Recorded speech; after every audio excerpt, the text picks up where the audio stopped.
Salut à tous, on se retrouve aujourd'hui pour parler du Paris Saint-Germain ce dimanche 7 septembre et on commence directement avec le programme bien sûr de l'équipe parisienne, mais pas que la trêve est bientôt finie, après-demain mardi, fin de trêve bien sûr, avec retour de la compétition pour le PSG concernant l'équipe parisienne, il va falloir encore attendre une semaine, on est le 7 donc le 14 dans une semaine jour pour jour, dimanche prochain réception de l'équipe de Lens, donc ça sera un match de Ligue 1, ce sera un beau test bien sûr parce que Lens ça reste bien sûr une belle équipe du championnat et surtout quelques jours après donc le 17 et là dans des jours, jour pour jour, réception de nouveau, mais cette fois-ci en Ligue des Champions de l'Atalanta Bergame. Il faudra commencer avec une victoire. On sait que le PSG a un groupe quand même relevé. Il va falloir prendre les 3 points face à cette équipe italienne. Après, il y aura un déplacement à Marseille, la réception de la GOCR et un déplacement à Barcelone pour affronter bien sûr le FC Barcelone. Ça va être une magnifique affiche. Donc voilà, le retour à la compète, c'est bientôt bien sûr pour l'équipe parisienne. Et concernant la Ligue des Champions, donc Opta en gros c'est un super ordinateur qui fait des probabilités, des pourcentages, tout ça.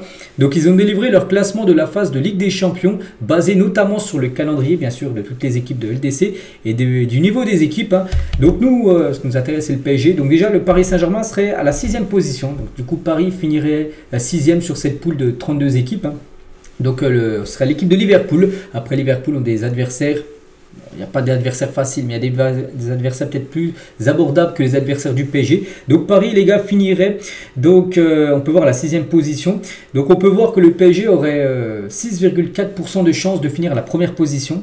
Bon, premier du classement. Le PSG aurait 49,6%, on va dire, une chance sur 2 de finir dans le top 8. Ce serait plutôt une bonne nouvelle, comme ça t'éviterais de passer par les barrages. Le Paris Saint-Germain a aussi 43% de chance d'être au barrage et 6,8% de chance d'être éliminé. C'est jamais ce qui peut arriver, bon, on n'espère pas. Donc voilà, en gros, c'est les prédictions. Donc voici chaque club, en gros, quel pourcentage ils ont. On peut voir les autres équipes françaises vont loin, à part le PSG, bien sûr, qui est bien classé. On peut voir que Monaco, ils sont là. L'équipe de Marseille, ils sont très loin. Marseille, regardez, Marseille, ils ont quasiment 58% de chance d'être éliminés dès les phases de poule. Voilà, concernant cette Champions League. On continue, on va parler cette fois-ci de Vitinha et le temps passe si vite bien sûr depuis cette photo de Vitinha. Donc là il venait de s'engager officiellement du côté du PSG, contrat jusqu'en 2027 bien sûr pour Vitinha. Depuis, il a déjà reprolongé son contrat jusqu'en 2029. Mais voilà, ça a été ses premières images qu'on pouvait le voir en tant que nouveau joueur du PSG. Et tiens, en parlant de Vitinha, il y a une petite conférence de presse qu'il a fait. Donc on va revenir sur quelques déclarations de sa part. Donc je ne me plains pas de mes statistiques, ni de mes buts, ni de mes passes D. Même sans être attaquant, le football actuel est avant tout une question de but et de passes D. Et je n'aime pas ça. C'est vrai que c'est un domaine que je vais encore améliorer et enrichir, bien sûr. Être plus décisif, déjà, il est très important au milieu de terrain. C'est une plaque tournante, c'est un joueur qui casse les lignes, c'est un joueur qui touche énormément de ballons. Quasiment chaque rencontre, il dépasse la barre des 100 ballons touchés, c'est énorme. Mais il aimerait aussi être plus décisif, plus de buts marqués, plus de passes D. Donc voilà. C'est un peu le reflet du football actuel. On demande des buts aux défenseurs, au milieu de terrain. J'espère aider l'équipe nationale, mais j'ai de bons chiffres. Donc il a dit ça bien sûr avec le Portugal. Toujours avec Vitinha, il a dit donc j'ai vu les déclarations de Jules Koundé et cela ne concerne pas seulement le staff technique qui prépare tous les matchs, mais aussi les joueurs. Je ne suis probablement pas la personne la mieux placée pour parler de la trêve internationale, mais je pense qu'il y a beaucoup de matchs parce qu'en gros il revient sur une déclaration. Une interview de Koundé où il disait Koundé en gros il y avait trop de matchs, les calendriers trop infernal, tout ça, on peut comprendre. Donc lui il a dit, bon c'est pas la personne la mieux placée pour parler de la trêve, mais je sens, il dit qu'il y a beaucoup trop de matchs, je n'aime pas m'en plaindre, lui il aime jouer au football. Donc lui en gros, il y a des jours ça le dérange pas, peut-être Koundé ça le dérange, le rythme des matchs. Donc pour Vitinha il aime ça, il aime jouer au football, donc s'il n'y a pas de blessure, lui ça ne le dérange pas de jouer tous les 3 jours. Il dit jouer au football c'est le plus beau métier du monde, certainement, voilà, parce que bon, je ne suis pas footballeur professionnel, mais c'est vrai que footballeur professionnel, voilà, déjà tu joues au foot, tu gagnes des sommes quand même énormes, tu es connu tout ça, donc on va dire c'est quand même un métier rêvé pour beaucoup de personnes. Donc lui il s'en plaint pas. Nous n'avons pas pu jouer notre meilleur football, il y a des blessures, il n'y a pas grand chose à dire, juste dire que nous le ressentons. Voilà.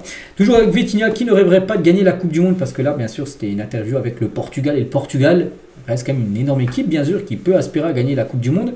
Il a dit ça serait parfait, nous avons remporté le championnat d'Europe, donc pas moi, donc c'était l'Euro 2016, je n'étais pas dans l'équipe, mais nous l'avons fait, donc 2 Ligues des Nations, mais j'ai gagné celle-ci, donc gagner la Coupe du Monde serait parfait, nous ferons de notre mieux pour essayer de gagner bien sûr cette Coupe du Monde l'année prochaine. Toujours avec Vitinha, il revient aussi sur sa saison dernière. Je la trouvais excellente, bien sûr. C'était vraiment une saison de rêve, une saison dont je me souviendrai toute ma carrière, mais j'espère que le meilleur reste à venir. C'est une saison presque parfaite. C'est vrai que je fais partie des nominés pour le Ballon d'Or et je sens que je peux viser une bonne place. C'est excellent pour moi, c'est vrai. Vitinha au Ballon d'Or, les gars, ça va finir déjà dans le top 10, ça c'est sûr. En dehors du top 10, ce sera un scandale. Et je pense qu'il peut accrocher vraiment une place peut-être dans le top 7. Après, bon, il y a des joueurs, peut-être même top 5. Je pense que 5e Vitinha, ce ne serait pas un scandale, bien sûr. Donc voilà, bien sûr, il aura une très belle place pour un milieu de terrain. Et Vitinha, il parle de son ami, bien sûr, Joe Neves. Il a dit: Joe est un garçon spécial et je suis très heureux de voir des choses comme le week-end dernier. C'est un privilège d'être à ses côtés, je vais en profiter. Joe Neves, le week-end dernier, triplé, bien sûr. Dont de retourner. Donc Joe Neves le mérite et le méritera certainement car il fait partie des 30 nominés, bien sûr. C'est quelque chose d'unique. Je ne me souviens pas avoir vu un joueur réussir un triplé comme celui-là avec 2 retournées acrobatiques. Donc voilà ce qu'il a pu dire Vitinha. Voilà, quelques déclarations qu'il a pu faire là récemment avec la sélection, bien sûr, portugaise. Et tiens, pour finir avec le Portugal et les joueurs parisiens, parce qu'il y en a pas mal, il y a quand même 4 Parisiens qui jouent du côté de Portugal. Elle est la puissance de cette photo. On peut voir là quelques Parisiens comme Gonzalo Ramos ou même Joe Neves. Sur cette image, il n'y a pas Nuno Mendes ni Joe Neves.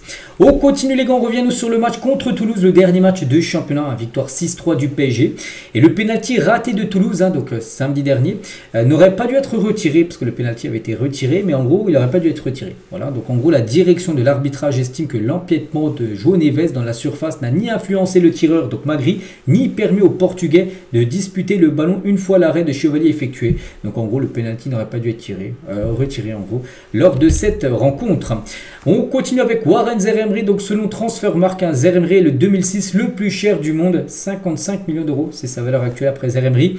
On sait qu'il a peu joué la saison dernière, mais c'est un joueur encore avec une grosse valeur marchande. Parmi les joueurs nés en 2006, c'est lui qui coûte le plus cher. Il y a comme des joueurs comme Hendrick, comme Atto, comme Lewis Kelly, joueur d'Arsenal, mais c'est Zaïre-Emery qui a la valeur la plus chère.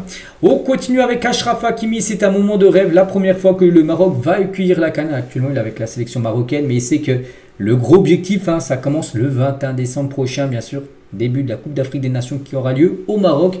Et il dit que c'est un rêve, bien sûr, de participer à cette CAN et en plus à domicile pour lui. Donc j'ai un objectif, offrir ce trophée au Maroc. Donc Hakimi affiche bien sûr des grandes ambitions en vue de la prochaine Coupe d'Afrique des Nations, où Hakimi ne sera pas disponible avec le PSG. Donc Luis Enrique devra combler son absence, bien sûr, par un joueur comme Zaïre-Emery qui pourrait dépanner sur le poste de latéral droit. On continue avec les jeunes Parisiens et Parisiennes de la formation, donc le centre de formation a eu la chance de réaliser une séance difficile mais inoubliable à la Tour Eiffel. Ils ont gravi, c'est un séance d'entraînement, mais ils ont gravi toutes les marches de la Tour Eiffel. Voilà, c'est un sacré entraînement parce qu'il y a quand même pas mal de marches. Donc voilà, concernant les catégories jeunes, bien sûr, le centre de formation, que ce soit les féminines et bien sûr les jeunes garçons. On continue avec Fabien Ruiz, 2-3 déclarations de sa part. Donc la difficulté n'est pas de gagner, mais le plus compliqué de remporter à nouveau des titres, de revenir à 100% pour réécrire l'histoire. On va essayer de réaliser la même saison que l'année dernière. Ça sera un défi difficile de faire back-to-back sur ton Ligue des Champions. Regagner la Ligue des Champions, ce serait exceptionnel, bien sûr. Mais bon, déjà la première qui est gagnée, ça a déjà été le plus dur.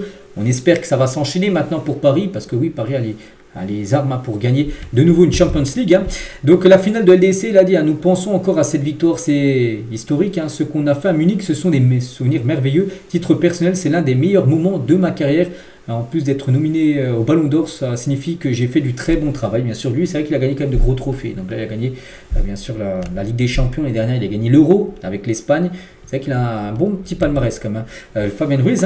Et l'année dernière, j'ai réalisé donc la meilleure saison de ma carrière. Je pense que c'est grâce au coach. Il estime que ces milieux se projettent beaucoup dans la surface adverse qui tentent leur chance de l'extérieur. Luis Enrique aime que je sois très près de la surface adverse pour marquer. C'est vrai qu'il a marqué pas mal de buts de loin, en dehors de la surface. C'est une facette de jeu qui nous inculque que depuis qu'il est arrivé, grâce à ça, j'ai de bonnes statistiques et que je vais essayer d'améliorer encore cette année en étant encore plus décisif. Voilà, Fabien Ruiz, même si c'est pas son premier rôle, premier rôle, c'est pas de marquer des buts, c'est des très bons milieux de terrain. Mais c'est vrai que s'il marque, c'est toujours du bonus en plus. Et ma mère est la personne la plus importante dans ma vie. Elle fait un effort énorme. Quand mes parents se sont séparés, c'est elle qui m'a amené à l'entraînement au Betis Séville. Je l'accompagne au travail. Et je l'attendais dans la voiture parce que c'était trop tôt le matin. Je dormais en l'attendant. Et après, elle m'emmène à l'entraînement. Je sais que si je suis ici, c'est grâce à elle. Je vais tout donner pour elle. Voilà, on finit aujourd'hui avec Fabien Ruiz. N'oubliez pas que Fabien Ruiz, n'a pas joué avec l'Espagne, les deux matchs là, parce qu'il est blessé. En gros, Fabien Ruiz, on espère qu'il soit disponible là pour les prochaines rencontres avec Paris. Donc voilà ce qu'il y avait à dire. J'espère que ça vous a plu. On se retrouve demain, bien sûr. Demain, nouvelle semaine et reprise, bien sûr, du Paris Saint-Germain dès fin de semaine prochaine, bien sûr, dimanche prochain, avec la réception de Lens. Bonne journée à vous et à demain.